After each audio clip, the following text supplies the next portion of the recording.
Magluto po kita ngayon ng palabok mga katoks. Yan. Nagluto na po pala nga ako ng pasta. Hindi ko na po nakita kanina nung sinalang ko. Pero ano na po yan, luto na. Al dente na po. Ayan, asalin na po dun sa strainer. Ayan, asalin sa strainer. Ganun lang po yung pagluto nun. Parang nag-spaghetti lang. Tapos agisayin na po natin sa bawang sibuyas, yung karne. Ayan. Tapos pagka golden brown na po yung karne, lagyan na po natin yung pinainit kong tubig.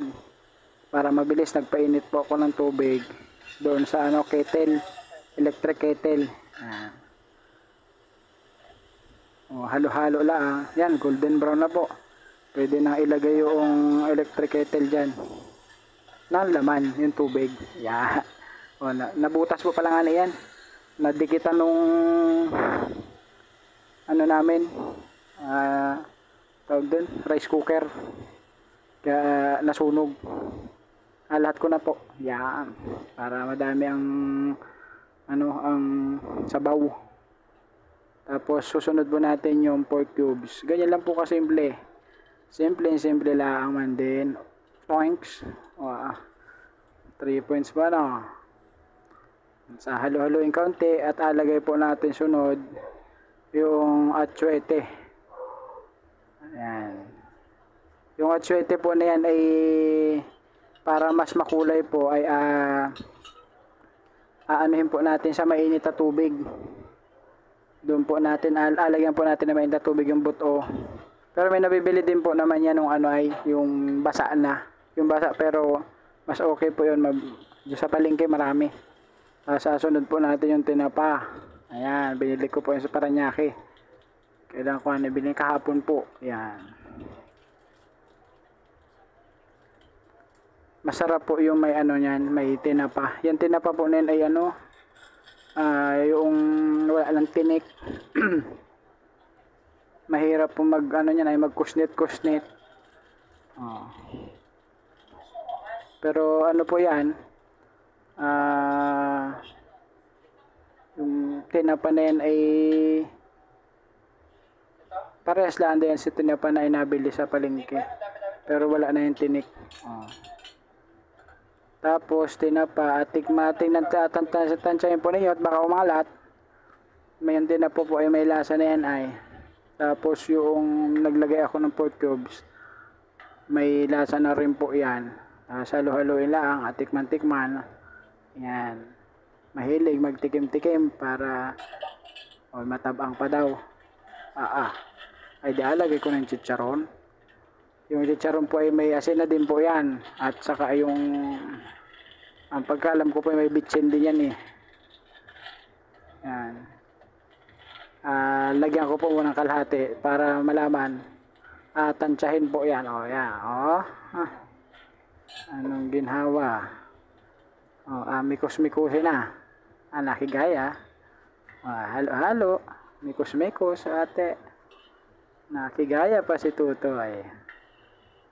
Huwag mo siya nga itong haluin to ay pag ikinatalsik ka, dikit sa damit mo yan. Ay puti pa naman damit ko po wari dyan. Matikim na naman mo. Matabang pa din. Anong tabang pa?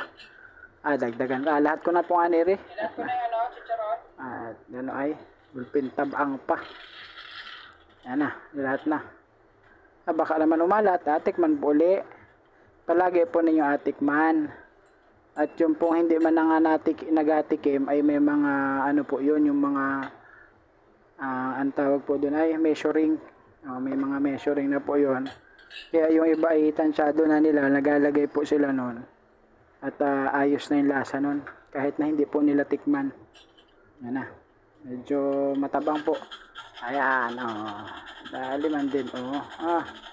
Anong tulin yung utoy? Tama na, baka umalat. Paminta naman, ayan na, baka umanghang. Yan. Kulang pa pala. Tinikman ay matabang pa. Tutoy, wag gayaan. Ah. Ay kung yan ay inabuksan mo tapos inataktak mo na yung asin. Ay, oh, yan. Dali naman din po yan. O, ano po yan, imikos-mikusin lang. O, halo-halo. O. Sarap po yung merinda na yan. Yan. Atikman po ulit.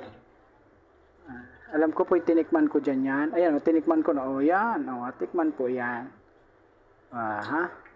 Ginhawa. Tama na wari yung lasa. Ay, hindi pa matabang pa po.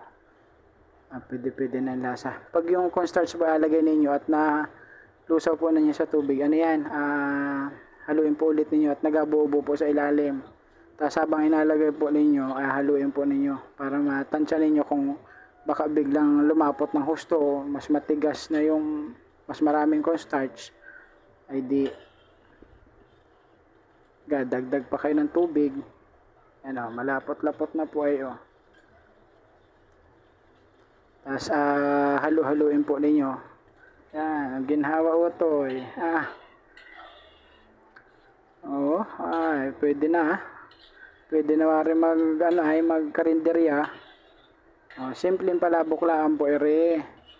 Ere po ay walang seafood po pala ito at yung po mga makain ay mga allergy po sa seafoods. Kaya ito po ay wala. Yan, nagdagdag po ako, hindi po malapot. Yan. Yan, ayun, lapot na po napasubawari. Ay hindi, sakto lang pala. Ayan, kita na po yung yung ating finished product. Ayan, sarap po yung ginhawa. Kain po kita. Tara din makain. Ay na yan maya ngayon. Tara po, makain.